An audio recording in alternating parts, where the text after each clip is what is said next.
반갑습니다. 수학 작가 김정현입니다. 연달아 촬영을 하고 있긴 한데요. 사실 음, 고민이 되게 많아지고 있기는 합니다. 촬영을 하다가도 고민을 한 게 제가 이제 패드로 이제 하고 있는데 사실 영상을 혹시나 눈치를 채셨다면 제가 줌을 활용하고 있습니다. 그래서 줌에다가 이게 패드를 써도 될까? 이 생각이 좀 들게 돼서 한번 나중에 해결이 고민 해결이 되고 정말 영상을 업로드할 수 있는 기회가 된다면 그렇게 좀 준비를 해볼까 합니다. 그러니까 몇 개를 써놓고 판서를 직접 패드에다가 하는 거죠. 그러니까 지금 제 이 시선이 여기에도 가 있겠지만 패드에도 가 있을 거라서 어, 어떻게 나올지는 좀 궁금하긴 합니다. 그렇지만 현재 상황에서는 그냥 지금의 현 상태에 맞게 진행을 할 예정이다.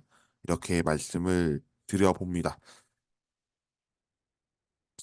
자, 오늘 내용은 2차 방정식과 2차 함수의 관계를 살펴보고 2차 함수와 직선이 만나면이라는 이야기로 해보겠습니다. 생각을 이렇게 하면 좋을 것 같은데요.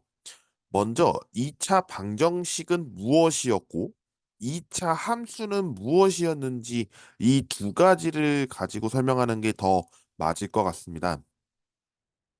생각해 보면 2차 방정식은 우리가 대수적 접근이라고 이야기를 하고요. 2차 함수는 역시 함수적 접근이라고 하는데 이 두 가지 측면에서는 방정식으로 풀 거냐, 함수로 풀 거냐, 이 두 가지의 관점이 좀 다르게 보일 수는 있겠습니다만, 이 둘의 관계는 참 어떻게 보면 묘해요. 관계가 묘하다고요? 어떤 점에서 묘한지 설명을 드릴게요. 앞전에 배웠던 내용도 있고, 중학교 3학년 4단원에 나왔던 2차 함수 형태도 보이실 겁니다. 두 가지를 써놨고요. 2차 함수는 특히나 두 가지 형태가 있었죠. 원래는 세 가지긴 한데 제가 쓴 내용은 2차 함수의 표준형과 2차 함수의 일반형입니다. 어, 들어보셨을지는 모르겠습니다. 그래서 y는 a의 x-p의 제곱 더하기 q의 형태는 2차 함수의 표준형이고요. y는 ax 제곱 더하기 bx 더하기 c는 2차 함수의 일반형입니다. 하나 더 있다고 하지 않았어요? 네. y는 ax 제곱이 있는데요. 이 형태는 이차 함수의 기본형입니다. 근데 우리가 기본형에서 x축으로 얼마만큼 갖고 y축으로 얼마만큼 같다라는 것을 통해서 접근을 하고 그 접근이 지금처럼 이제 ax 제곱 더하기 bx 더하기 c 완전하게 풀어진 상태의 이차 함수면 이것이 일반형이다라고 이제 표현을 하는 거죠. 그래서 아마 이런 문제 많이 푸셨을 겁니다. 일반형 형태를 주어지고 최대 최소를 구하십시오. 그러면 꼭지점은 어디에 있느냐라는 거 했을 거고 y절편은 어디에 있냐? y절편은 위에 갖고서 y절편을 물어보죠.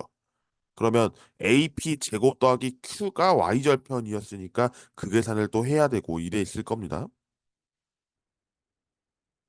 근데 이 내용을 보시면요. 보라색을 잘 보세요. 쪼갰죠? y는 ax 제곱 더하기 bx 더하기 c라는 2차 함수의 일반형이 있고요. y는 0이라는 게 있습니다. y는 0은 뭐냐면 구체적으로 x축입니다. 그러니까 결국에 우리가 ax 제곱 더하기 bx 더하기 c는 0이다 라고 한 것은 x축과 만나는 것에 대한 교점이었어요. 근데 그 교점이 어디에 있느냐? x좌표에 있는 거다.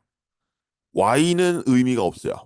y를 구하는 것이 아니고 이 y라는 것 때문에 우리가 0을 대입할 수 있었던 거죠. 다시 한번 적어봅니다. 이렇게 대입할 수 있었던 거예요. 그래서 0 된 거예요. 이러면 이해하시기가 좀 편하시겠죠. 결과적으로 이렇게 대입한 거니까 이걸 쪼갤 수 있잖아요. 그러면 그 쪼개는 거에 대해서 공통된 변수를 주는 건데 그것을 y로 준 겁니다. 그러면 하나는 이차 함수가 되고 하나는 x축이 되는 거죠. 그랬을 때 x 좌표를 구한 거니까 이 점에 참고를 해주시면 되겠습니다. 한 가지 더, 함수 이야기할 때 우리는 그래프를 그리죠. 그래프를 그릴 때 우리는 어디 범위까지 그렸나요? 맞아요. 실수 범위까지 그리셨습니다. 그러니까 사실 1차 함수도 그렇고 유리수를 배웠는데 1차 함수는 직선입니다. 이렇게 표현하고 있잖아요. 사실 그렇게 하면 안 되고 정확하게 얘기하면 실수를 배웠으니까 이제 우리는 1차 함수는 이렇게 직선 형태, 2차 함수는 곡선, 네, 포물선 형태다. 이렇게 이야기를 할 수 있는 거였는데 잘 생각해 보면 복소수에서 다룰 수 있는가? 현재로서는 없습니다. 그런 점에서 실근의 경우라고 제가 조건을 쓴 거예요. 그럼 허근일 경우에는 x좌표를 구할 수가 없다라는 뜻이 되겠죠.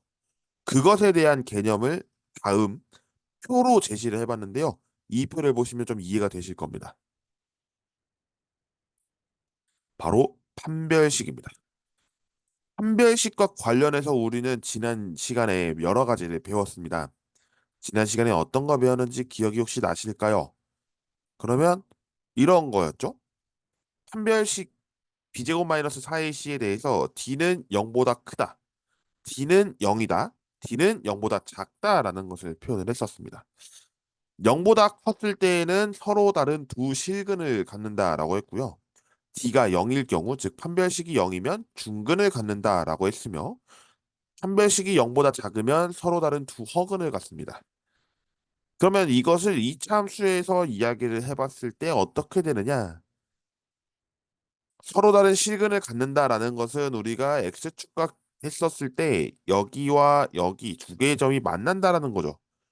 이렇게 만나는 것에서 이야기를 하면 결국 서로 다른 두 점에서 만나게 되겠죠.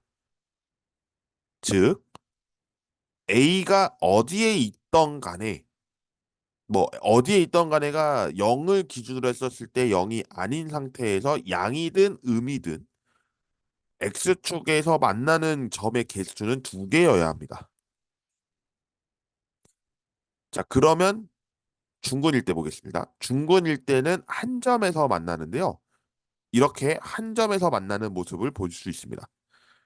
A가 0보다 크던 작던 접한다라는 뜻으로서 이야기를 하는 거고요. 이 접한다의 뜻은 우리가 이런 표현이 있었죠. 접점, 접점이요. 그러니까 접하는 점이 있다라는 건데 이것은 여러분이 나중에 고등학교 2학년이 돼서 또 배우실 겁니다. 접점이라는 단어가 또 나올 건데 그때 한 번 더 구체적으로 설명을 드릴 수 있는 기회가 있다면 드리도록 하겠습니다. 그리고 0보다 작았을 때 이제는 허근이라고 했으니까 여기서는 만나지 않는다가 되는데요. 말씀드렸죠. 만나지 않는다의 의미는 X축과 교점이 없다라는 뜻이고 그 없다라는 것은 결국 해를 실근해서 구할 수 없다가 됩니다. 그러니까 우리는 이렇게 안 만나는 그래프 형태를 볼 수가 있게 되는 것이죠. 이렇게 해서 이차 함수의 그래프를 살펴봤습니다. 그럼 이 생각을 하면 어떨까요? X축이었잖아요. 근데 그 X축이 이렇게가 X축이었잖아요. 이게 직선이면 어떻게 될까요? 그래서 그려봤습니다. y는 ax 제곱 더하기 bx 더하기 c는 그대로 있는데요. 이제는 y는 mx 더하기 n이다라는 1차 함수가 있습니다.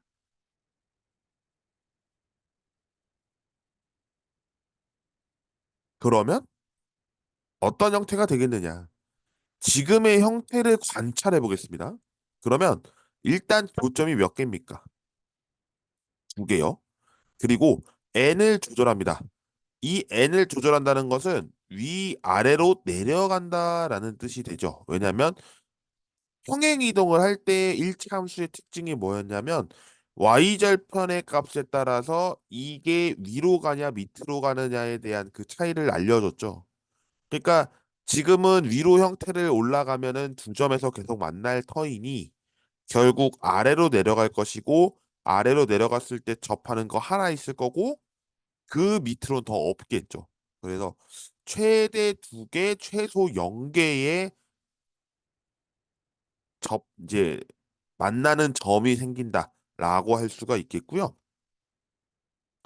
그러면 이게 x축일 때 0, 1, 2가 있었고 오르락 내리락 했으니까 이거 뭔가 비슷한 것 같은데요? 라고 할 수 있겠죠. 그래서 나타난 결론은 뭐냐면 이렇게입니다. 교점의 x좌표를 찾아보려고 하는데 y가 0 대신에 mx 더하기 n이 들어간 거고요. 똑같이 이렇게 정리를 합니다. 0이었죠, 원래. 여기가 0이었는데 0이 아닌 상황이었으니까 음, 이런 형태가 되겠죠? 그러면 결과적으로는 이 mx 더하기 n 이 부분을 0으로 만들고 싶은 거니까 이항을 합니다. 이항을 하면 b-m이 될 것이고 상수는 c-n이 될 겁니다. 그리고 나서 뭘 하냐면 역시 판별식 D를 사용합니다. 여기서 판별식 D를 사용하게 되면 A, B, C를 알고 있었다면 M, N을 구해야 할 것이고 M과 N 중에 하나는 알려주겠죠? 그러면 음, 아마 M을 알려주지는 않을 것 같아요. 왜냐하면 여기를 2차식으로 만들어서 2차 방정식 또 한번 풀게끔 하면 되니까. 그러면 N을 얘기해 준다는 거죠. 그러면 결과적으로는 B-M의 제곱 마이너스 4 곱하기 A 곱하기 C-N이 된다. 이걸 가지고 이제 문제를 푸시면 되는 겁니다. 그러면 어떤 현상이 나타나냐면 이것처럼 비슷해집니다. X축이 이렇게 있잖아요. 근데 이 X축이 1차 함수 형태로 그려지는 거예요. 1차 함수 형태로. 이렇게 그려지는 겁니다. 그러면 지금 형태에서도 두 점, 두 점 이렇게 만나는 거니까 상관이 없는 거죠. 여기도 마찬가지예요. 어딘가에 접해지는 부분이 그려져서 표현을 할 수가 있을 거고요. 여기는 뭐 이렇게 표현하면은 안 만나나요? 예, 안 만나겠죠? 결국에는 이렇게 그려질 수 있다. 즉, X축이라는 것이 더 강한 조건이라고 보면 약한 조건으로 1차 함수가 소개되고 있다라고 할 수가 있고요. 그 1차 함수와 관련해서는 표현이 된다. 그러면 이런 방법도 있겠네요. 2차 함수와 2차 함수요. 네, 가능합니다. 그러면 거기서 나타나진 x의 어떤 x좌표 를 계산하면 역시 0개, 1개, 2개 이렇게 표현이 될 거니까 그런 점에서도 여러분이 한번 시도해 보시면 좋을 것 같다라는 생각이 듭니다. 자, 오늘 영상 마무리 짧게 하고 마치겠습니다. 늦은 시간이긴 한데요. 사실 제가 이제 오늘이 16일이니까 제가 예정된 일정이 오전에 잡혀 있어서 그 부분을 준비를 해야 될 것 같아서 오늘은 좀 일찍 마무리하겠습니다. 시청해주셔서 감사드리고요. 구독, 좋아요 한 번씩 부탁드립니다. 고맙습니다.